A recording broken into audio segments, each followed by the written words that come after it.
오늘 함께 묵상할 말씀은 사무엘상 26장 8절에서 11절까지의 말씀입니다.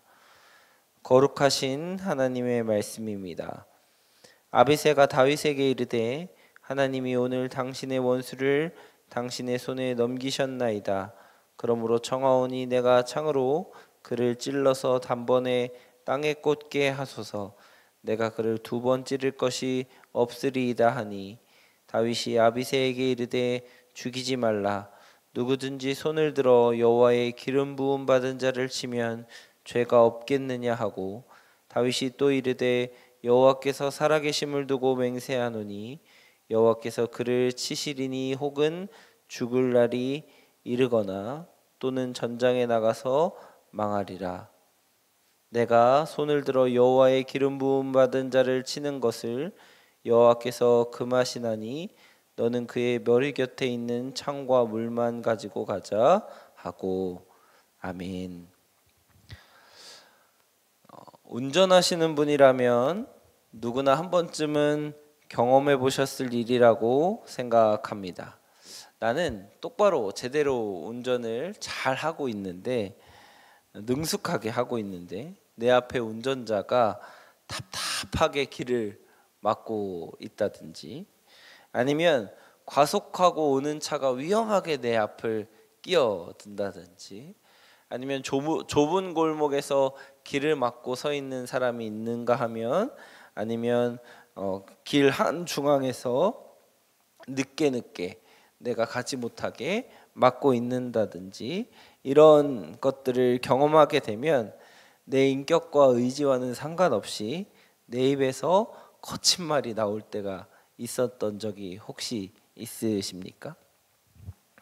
혹은 뉴스나 드라마 혹은 정치의 어떤 이야기들을 들으면서 내 마음에 들지 않아서 한껏 감정을 격하게 일으키며 험한 말을 하셨을 때는 혹시 없으셨습니까? 그런데 이 행동을 되짚어 보면 아주 무의미하고 소모적인 행동이었다는 것을 금방 깨닫게 됩니다. 정작 제가 하는 거친 말 혹은 욕이겠죠. 욕을 들어야 하는 상대방은 내 욕을 듣기는커녕 내가 화가 나 있는지도 모르고 지나칠 때가 더 많기 때문입니다. 내가 했던 내 말은, 내 욕은 고스란히 내 귀에만 들릴 때가 더 많지 않나 하는 생각이 듭니다. 내가 욕을 내가 듣고 있는 아이러니한 상황을 맞닥뜨리게 되면 사실 생각해 보면 이보다 더 억울한 상황은 없는 것 같습니다. 잘못하고 있는 사람은 사실 다른 사람인데, 다른 사람 때문에 나는 나에게 2차 가해를 하고 있는 것과 다르지 않기 때문입니다. 교회를 다니다가 안 나오는 사람들을 종종 제가 신방하거나 만나게 됩니다. 근데 이유를 물어보면 거의 90% 이상 이렇게 대답하는 것 같아요. 실망해서. 그렇죠? 목회자에게 실망을 하든지, 리더에게 실망을 하든지, 아니면 같은 동료에게 실망을 하든지, 뭐 어떤 행사나 뭐 다른 뭐 여러 가지 일들로 실망을 해서 교회에 안 나온다고 하는 것입니다. 그런데 그 이야기들을 잘 들어보면 예수님한테 실망한 사람은 아직까지는 한 명도 없었던 것 같습니다. 그러니까 사람에게 실망하고 사람 때문에 예수님을 포기하고 있는 것이죠. 그때마다 항상 제가 그렇게 이야기하는 우리 청년들이나 아니면 어렸을 때 예수님을 믿었던 분들에게 이런 이야기를 하는 것 같습니다. 사람 때문에 교회 안 나오는 것도 사람에게 받은 상처도 있는데, 그것 때문에 교회를 안 나오고 예수님을 포기하는 건 나에게 또 다른 상처를 입히는 것과 같다라고 이야기를 하죠. 정작 치료자 되시는 분은 예수님인데, 내가 가지고 있는 상처를 치료하실 수 있는 분은 예수님인데, 그 예수님께 나아가지 못해서 그 상처가 또 다른 상처를 낳고 그 상처가 또 다른 상처를 낳는 2차 가해를 스스로에게 하고 있는 것이 아닌가 하는 생각을 해보게 됩니다. 우리는 종종 우리의 감정과 상황 그리고 혹은 시야가 가려져서 나 스스로에게 2차 가해 또 다른 상처를 주고 있는 것은 아닌가 한번 생각해 보게 됩니다. 아니, 오히려 첫 번째로 나에게 상처를 줬던 사람이 주는 상처보다 내가 나 스스로에게 주는 상처가 더 깊고 더 크고 내 삶에 더 많은 영향력을 가지고 있을 때가 더 많지는 않은가 한번 생각해 봤으면 좋겠습니다. 오늘 본문의 다윗이 아비새에게 하는 말이 딱 이 말입니다. 사울에게 미움을 사서 쫓기는 것도 억울한데 사울에게 복수해서 하나님께 죄를 짓고 혹 그 죄를 짓는 것 때문에 하나님으로부터 죗값을 치르는 것은 더 억울한 일이 아닐까요?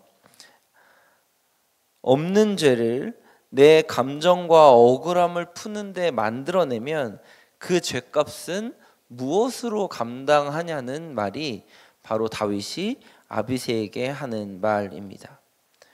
나는 하나님께 범죄함이 없이 하나님과 함께하면 살아계신 하나님께서 내 억울함을 아시고 갚아주실 것인데 이것을 미처 깨닫지 못해서 내가 스스로 복수하고 스스로 분노하고 스스로 나에게 상처를 입히고 있는 일을 한다면 그보다 더 억울하고 그보다 더 어리석은 일은 없을 것입니다. 다윗은 이것을 알았던 것 같아요. 그는 복수하는 것이 나에게 입을 죄와 상처 이것에 대한 깊은 통찰과 지혜가 있었던 것입니다. 다윗은 스스로에게 상처를 입히고 스스로 죄를 짓는 일을 멈추게 되었습니다. 어떻게 다윗은 스스로 죄를 짓는 것을 복수함으로 인하여서 하나님 앞에 죄를 짓고 그 죄에 대한 값을 치르는 것, 이 스스로 상처 입는 것을 멈출 수 있었을까요?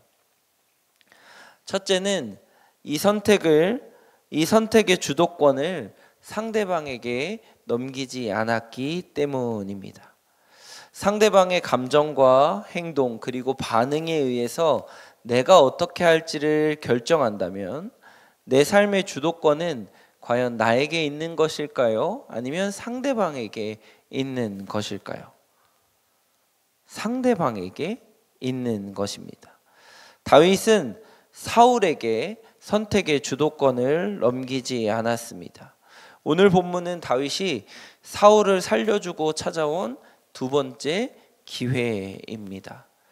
한 번 기회를 주고 살려줬는데 또 병사들을 이끌고 나를 죽이러 오다니 이번엔 도저히 못 참겠어 라고 이야기하고 사울을 죽였다면 다윗은 자기 스스로 선택한 것이 아니라 사울의 반응 때문에 선택한 것이 되었을 것입니다. 상대방을 미워하고 상대방이 하는 행동 때문에 상대방이 나에게 못되게 하는 그 행동 때문에 분노해서 내 삶의 선택을 한다면 내 주도권을 내가 무언가를 결정하는 것을 상대방에게 넘겨주는 것입니다. 그러나 다윗은 그러지 않았습니다. 처음과 첫 번째 있었던 기회와 똑같이 행동했습니다. 24장의 사울을 살려줄 때와 똑같이 이야기합니다. 여호와의 기름 부음 받은 자를 치면 안 된다는 것입니다. 사울이 어떤 행동을 하든지 간에 반복적으로 자기를 죽이든지 간에 살려주고 용서했는데 또 나를 배신하고 나를 다시 죽이려고 오는 선택을 했던지 간에 상관없이 사울이 어떤 행동을 하든지 간에 관계없이 다윗의 선택은 항상 같다고 하는 것입니다. 상대방에게 주도권을 넘기지 않고 다윗과 하나님 사이에서 결정한 행동들을 그저 묵묵히 하는 것, 이것이 자신의 삶의 주도권을 하나님께 드리는 삶입니다. 그리스도인은 세상에게 주도권을 넘기지 않는 사람입니다. 세상이 우리를 모욕하고 세상이 우리를 핍박하고 세상이 우리에게 어떠한 행동을 하든지 간에 세상이 하는 행동과는 상관없이 자신의 삶을 선택하고 내가 어떻게 살 것인지를 결정하는 것이 그리스도인이라고 하는 것입니다.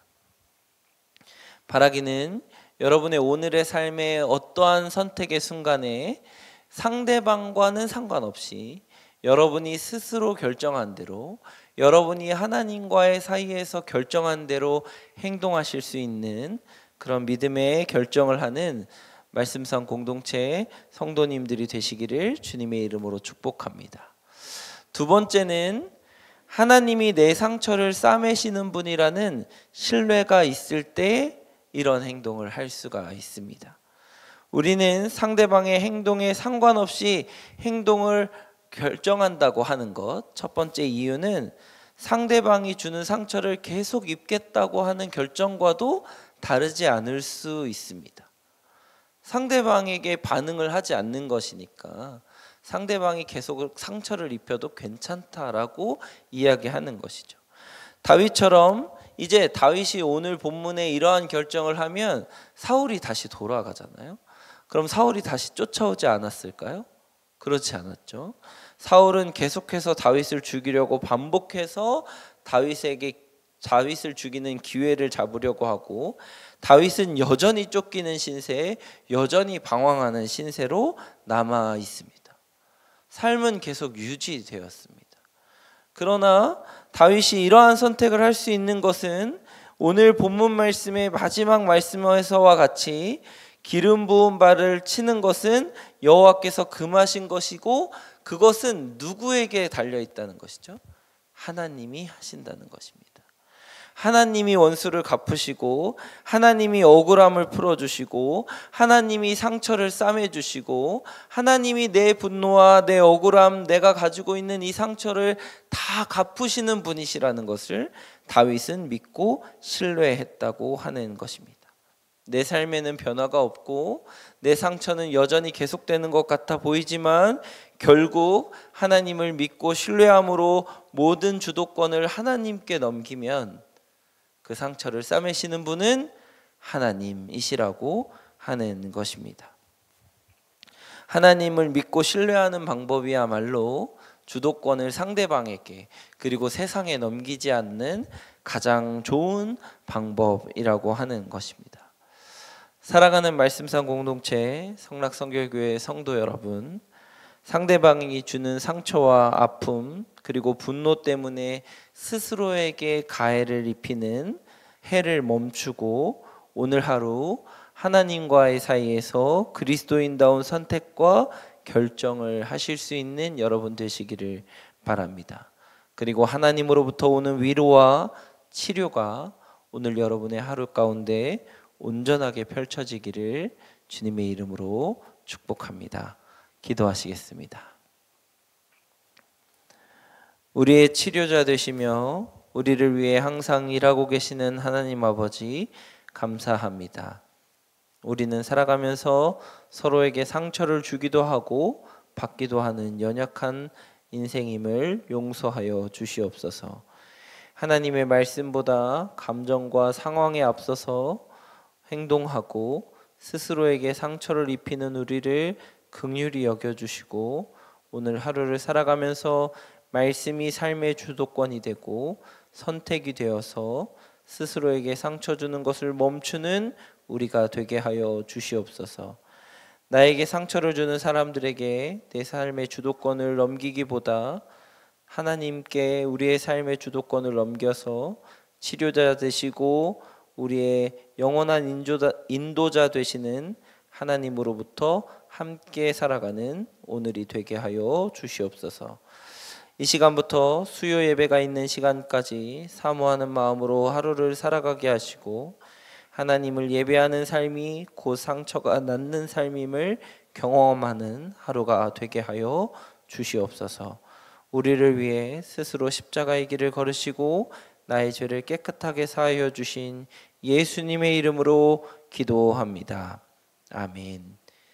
이 시간 다음과 같은 기도 제목으로 함께 기도하시겠습니다. 지금 들은 말씀이 내 삶으로 이어지게 하옵소서. 동네 세매줄 말씀 묵상과 동네 소그룹 사역을 축복하시고 세워지는 순장들을 통해 말씀 삶 공동체가 든든히 세워지게 하옵소서. 꿈새 한가를 축복하시고 기도와 소망으로 준비하며 은혜 받는 시간 되게 하옵소서. 다바르 학교와 동안 클럽이 하나님의 말씀으로 바로 서게 하옵소서. 다음 세대와 시니어가 온전히 세워지게 하옵소서. 육체의 질병과 마음의 질병으로 고통받는 성도들에게 회복의 은혜와 평안의 은혜를 베풀어 주옵소서. 세계 곳곳의 전쟁과 기근과 질병과 재난으로 인해서 고통받는 사람들을 위로하시고 세계가 힘을 모아 돕도록 도와주시옵소서. 개인의 기도 제목과 공동의 기도 제목으로 다 같이 기도하시면서 삶의 자리로 나아가시겠습니다. 사랑과 은혜로 충만하신 하나님,